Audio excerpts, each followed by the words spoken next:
Megan Hicks of I Run Far, and I'm here in the San Francisco Bay Area. It's a couple days before the 2017 Lake Sonoma 50 mile. I'm with women's defending champion, YiOu Wang.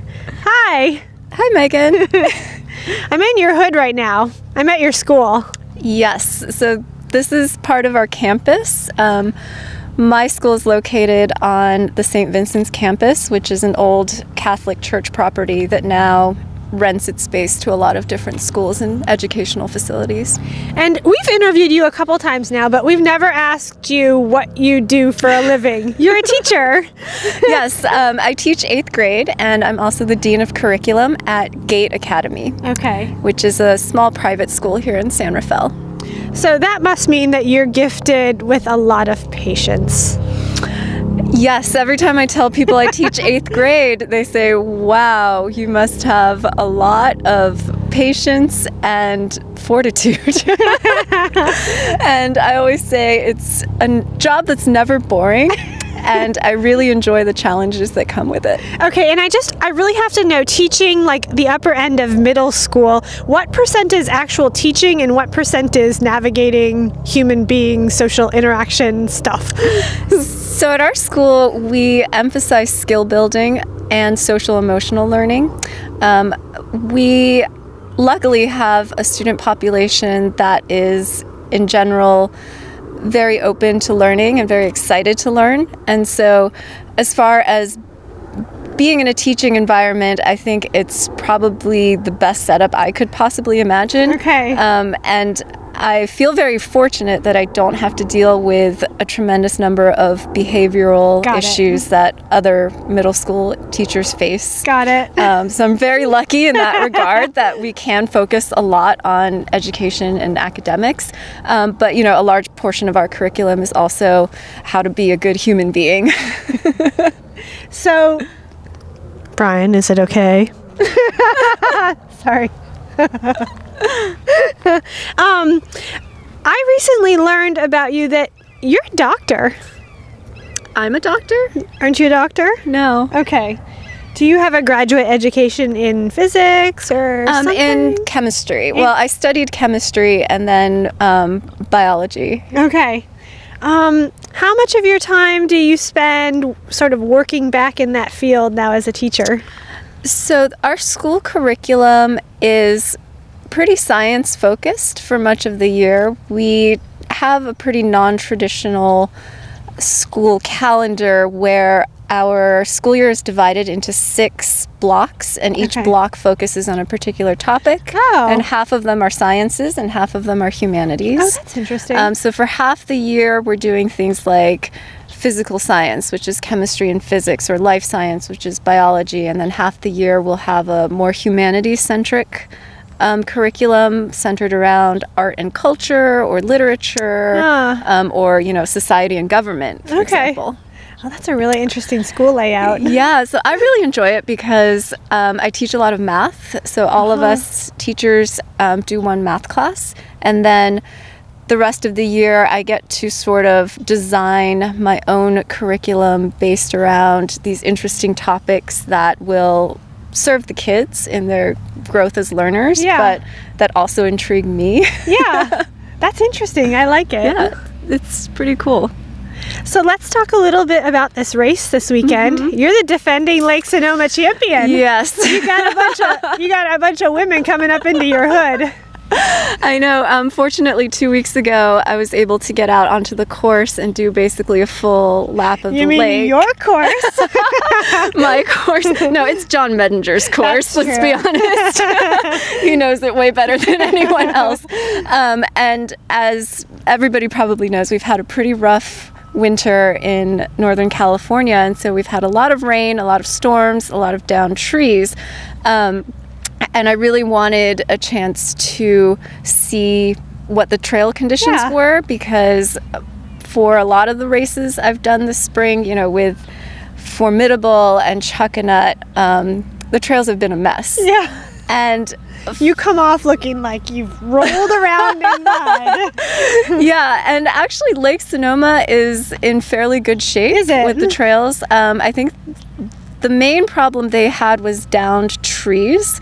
I think John sent out an email earlier this week saying there were 30 downed trees on the trail, but I gotta say he and his trail crew have done an amazing job cleaning up after the storms. Okay. And last weekend there was maybe only 3 places where you really had to sort of climb or they did a one sort of quarter-mile reroute section that's more like a goat trail now than a running trail, but that's really the only section that suffered. So I was reminded again 2 weekends ago when I ran the course how hard it is. Okay. It's truly unrelenting. You know, there's the 2 big climbs towards the turnaround part of the course, and then the last so I did it as if it was the second half of the race. Got it. And just those last, you know, 10 grunts. miles are grinders. Okay. All the way. It's kind of a mean uphill finish, isn't it? It is, although I would say the last mile or 2 is not the worst part. It would be between you before you get to Island View.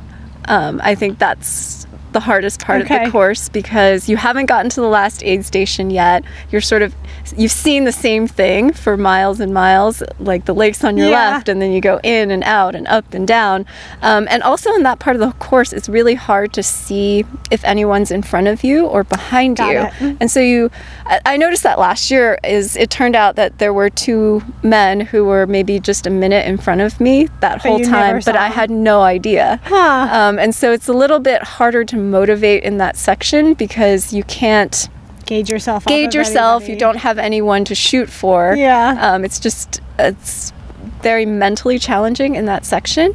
So I think this year one of the things I want to be better about is pushing myself harder in that section of the race because last year I think I sort of settled into a groove where I was comfortable, but I think I could have pushed harder in like the last couple miles of the course. Explore the hurt box a little bit more. Explore the hurt box a little more. I think it would really help if there was somebody else there, as it does in every race.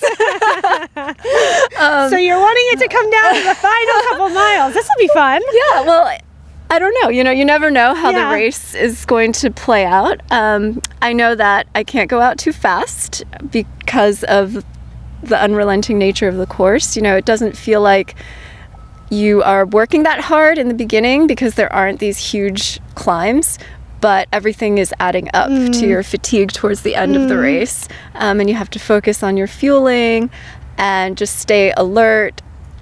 And I know that there are a lot of fast women coming, and it's going to be kind of a big weekend for women. Yeah. Hey, sorry, I almost think it's the more competitive race. I think so. I just briefly looked at the preview that you put together for Iron Run Far, and you know, I'm really impressed by the depth of the field that's going to be out there on Saturday. Awesome. Let's talk a little bit about your mindset, because I mean, last year you came into this race having dropped from it the year before, and now this year you're a year more experienced in trail ultra running. You have this great race from last year under your belt. You have some other really great races from 2016, early 2017. Like, how would you compare your mindset now compared to a year ago? I think I'm a lot less scared going into this one because I know I can run 50 miles and I know how to get to the finish, and I know that I'm healthy, and I know that I've put in good training runs. I think my training is a little bit different than where it was last year. Last year I came into it with a lot of I think more speed, but I think this year I'm stronger, and I'll be stronger in the latter half of the race. Just how I felt during both the 50Ks that I've done this spring. I feel like my legs were responding really well, you know, after mile 25 in those races. And so I'm looking forward to the last part of the 50 miles. Okay. And I just think that for this year, you know, my goal is to get a golden ticket because I want to go back to States. Yeah. I was going to ask you about that. Last year, you earned your golden ticket here. You not only won the race in a competitive field, but you got your golden ticket. You went to Western States, but I don't think you had the day that you wanted there. So, yeah, I mean, headspace-wise, you want that golden ticket. You want to be able to go back to Western States and give it another shot? Yes, I definitely want to go back to Western States. And last year, I feel like I was prepared fitness-wise, but I really had trouble managing the heat once we got to the canyons. And that sort of gave me a very low mental period from just thinking back on it, it was a long time. It's okay, you don't have to cry. It's not like PTSD or anything.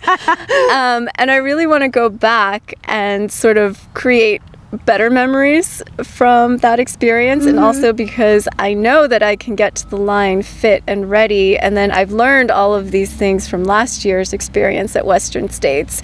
And granted, who knows what's going to happen on the course this year with all the snow in the Sierras, but I just feel like I want another chance to have a better day at Western States, and also prove to myself that I can, you know, figure out what the problem was and solve it. Does being the defending champion and also wanting a golden ticket, are those dueling like desires or, I don't know, priorities? I mean, because in the women's field, it's so deep this year, and there are women who have a golden ticket, who want a golden ticket, and who don't want a golden ticket, who just want to run their brains out and go for it. Is wanting to get back to Western States, is that going to influence how you race? Like, possibly will you take it more conservatively so you will get a ticket? Well, I'm not very good at just doing a race and not trying to win. Okay, so my coach and I have already talked about strategy a couple of times, and he knows that I can't go into a race and be like, oh, I'll just settle for, you know, I'm just consolidating. I'm gonna shadow second place. Yeah, consolidating third place. And if Casey's in front, then I know she's already in States, so I don't have to go for it. You know, I want to go for the win. Okay. Always. Okay.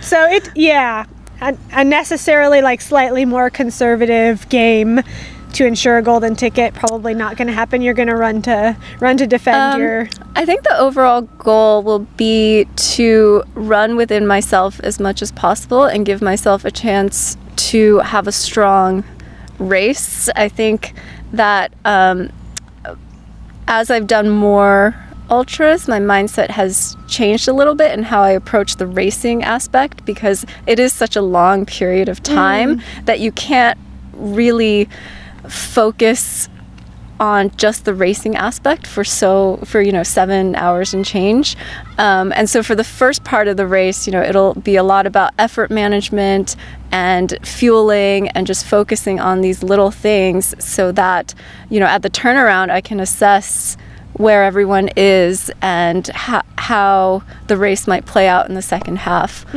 because 50 miles is still a really long way. Whatever Carl Meltzer says, it's a long way. It's a lot of miles. It's a lot of miles to go, and you know, a lot of things can happen over those miles, and I just have to put myself in the best position that I possibly can. Awesome. Well, best of luck to you. Thank you. We look forward to seeing you make the loop and back around, well, the out and back, I should say, around Lake Sonoma. And thanks for hosting us at your school. You're welcome. Thank you so much. Thanks, YiOu.